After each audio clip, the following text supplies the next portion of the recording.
From KVUE News in Austin, you're watching Texas This Week with Ashley Goodo. Good Sunday morning. Race on. The filing deadline to be on the Texas March primary ballot has come and gone. Now races are really revving up. Let's get to the three things you need to know in Texas politics. The filing deadline was Monday, December 9th, and the race for Congress should be interesting. There are Republicans and Democrats filed to run for every seat in Texas, as Democrats try to flip the state blue and Republicans fight to keep it red. Democratic presidential candidate and former Vice President Joe Biden was in Texas Friday. He attended a community event in San Antonio, followed by a fundraiser. Disappointing news for Texas. Georgetown University's Center for Children and Families released a new report this week finding the number of American children younger than the age of 6 who don't have health insurance significantly increased from 2016 to 2018. And the rate of young children without health insurance in Texas is significantly higher than the rest of the country. Texas has the second highest rate, falling behind Alaska. Now that the political candidate filing deadline has passed, we now know there are 12 Democrats vying to challenge U.S. Senator John Cornyn in 2020. Among them is Michael Cooper, a former candidate for lieutenant governor, pastor, and manager of a car dealership in Beaumont. We sat down to discuss his campaign. For our viewers who aren't familiar with you, tell us a little bit about yourself and why you're running for the U.S. Senate. Well, it's amazing. Some of the viewers, they probably know who I am because I ran for lieutenant governor. And I had almost 500,000 votes when I ran in 2018. And we had a great turnout. But one reason why I ran for office is because of education. I found out our education system in the state of Texas is not exactly what it should be. We teach towards standardizing testing, and we need to start teaching and reteach. So that's one of the reasons why I became a politician. I'm an outsider. I'm somebody that actually cares about our youth and our kids, and this is one way to get the attention. Yeah. So when you think about Senator John Cornyn, besides the obvious differences between the fact that he's a Republican and you're a Democrat, what is it about him that makes you want to challenge him for this seat? Well, first of all, I like to think we are human and not Republican and Democrats because we all care about the same thing, and that's people.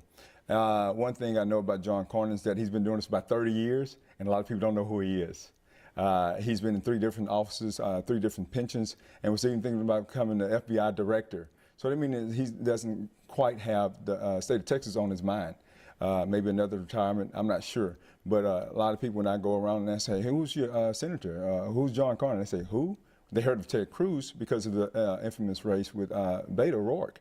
But no one knows who John Cornyn is. So I want them to know who Michael Cooper is. And Mike Cooper is a candidate that cares about all people, not just Republicans, not just Democrats, but represent the state of Texas. Why do you feel like running for U.S. Senate is the way to go? Well, there was this senator out of California, and she just stopped running for president of the United States, Senator Harris. And when she first came out, she was talking about education and giving teachers a $13,000 a year pay raise, using $300 billion of the federal money that's out there. But see, a lot of people that's on the federal level, they're not thinking about the state.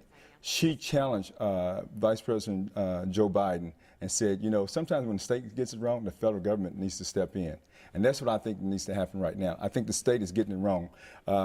There are some folks, I know that's from Houston, Texas. I think you said earlier you're from Houston. And the state of Texas just took over the school district out there in Houston. They did the same thing in Beaumont, Texas. And instead of getting better, it got worse. So we have failing schools, F-rated schools. Lieutenant Dan Patrick decided to come up with this program called F-rating.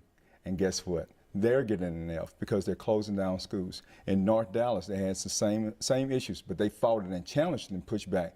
The state cannot run schools. So I think that the federal government needs to come in, and that's why I decided to run for the United States Senate, because there's some power on the federal level that no one's utilizing for the states.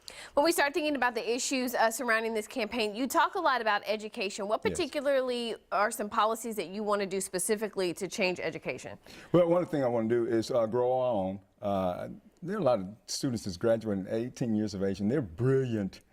Imagine we have cosmetologists that's out there, and that's a $40 billion a year industry. And what's happening is that those kids are graduating 18 years of age, certified. My sister teaches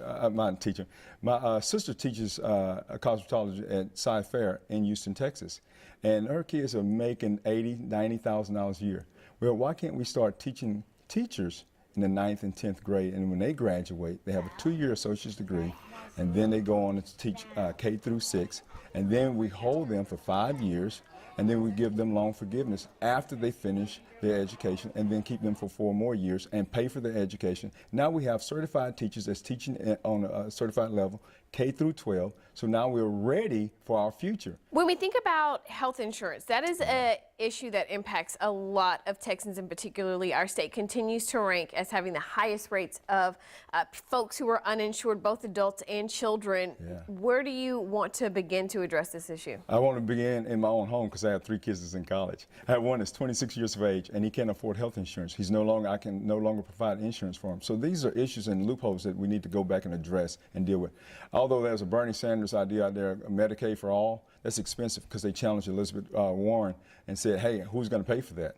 The middle class is going to pay for that. There's going to be a tax raise. So we need to make sure we understand that it's going to hurt to make a difference. But we do need affordable, accessible health care for our babies, for our youth, all the way up to our 65, 70, 80-year-old folks. So no one needs to be left behind when it comes to health care. And the shame of the matter is that in the state of Texas, African-American women have the worst health care in the world because after giving birth, the mortality rating for them to die increases the highest in Texas and the highest in the United States. Right, so I guess, you know, you mentioned Medicare for all and the plans for that. It sounds like you're not necessarily a fan of that because of the cost? Well, I'm a fan of it, but the problem is you have to come up with a way to pay for it. So how do we get there?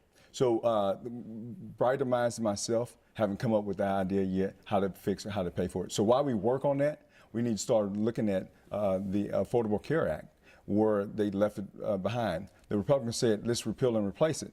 Well, I say, let's rebuild it and fix it. So that's what we need to do. We need to work on what we already have and then work towards the Medicare for all. So we need to figure it out. When we look at some of the recent tragedies that happened in Texas with gun violence, we had the mass shooting in El Paso, what happened in Midland, Odessa. What are your thoughts on what we can do to start to reduce these types of acts of violence? Well, we need to get rid of loopholes. We need to make sure we have criminal background check. One of the things I keep bringing up, a lot of people, like I say, I think about this. I sleep 3.5 hours a night. And one of the things I thought about is that most of these people are young. They're 18, 19, 25 years of age. So what I want to do is do a background check. Even in high school, I want to look at the conduct.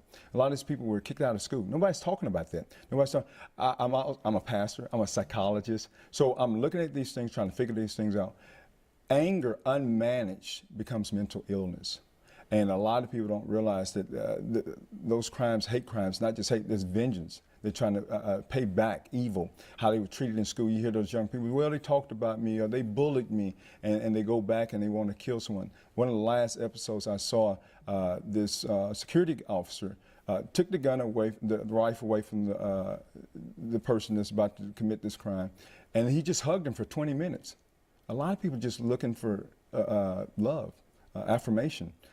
So we need to look at these things, and I challenge everybody that's in social work, psychologists, to work with us with mental illness. It is real, but we need to look at the loopholes, the gun laws, and make it firmer and work on those. So I just want to push back a little bit about this idea. So, I mean, when you were talking about juveniles, and you think that we should look at a juvenile's school record as to whether or not someone should be able to get a gun? If they're under 18, 18 years of age from 9th grade to 12th grade, I'm recommending that we look at their conduct. And if they're expelled from school, and we need to look at their background, they're 19, 20 years of age, and they're applying for gun, you need to look at their conduct record. Absolutely. You are running in a very crowded field of Democrats. There are 12 candidates that have filed to run in this race, trying to challenge John Cornyn. Why should our viewers vote for you? Every kid doesn't have everything that they need to get ahead in life. So I decided, I can't decide for anybody else. I don't know how it could be another 40 people in this race. I'm still going to run my race, and my race is to make sure that our kids get the quality education. And on the United States Senate level, the federal level, there's money that's not being marked, there's money that's not being utilized to reinforce the infrastructure of our schools and to better educate our kids in the state of Texas. I am a fighter for the state of Texas. Now watch this. I can chew gum and walk at the same time. I can work on health care. I can work on the needs for our African-American women that are dying after childbirth. I can work on the issues when it comes to criminal justice reform, bail reform. I can work on all those issues, but the main thing I'm pushing is education. The Texas primary election is March 3rd. You have until February 3rd to register to vote. That's Texas This Week.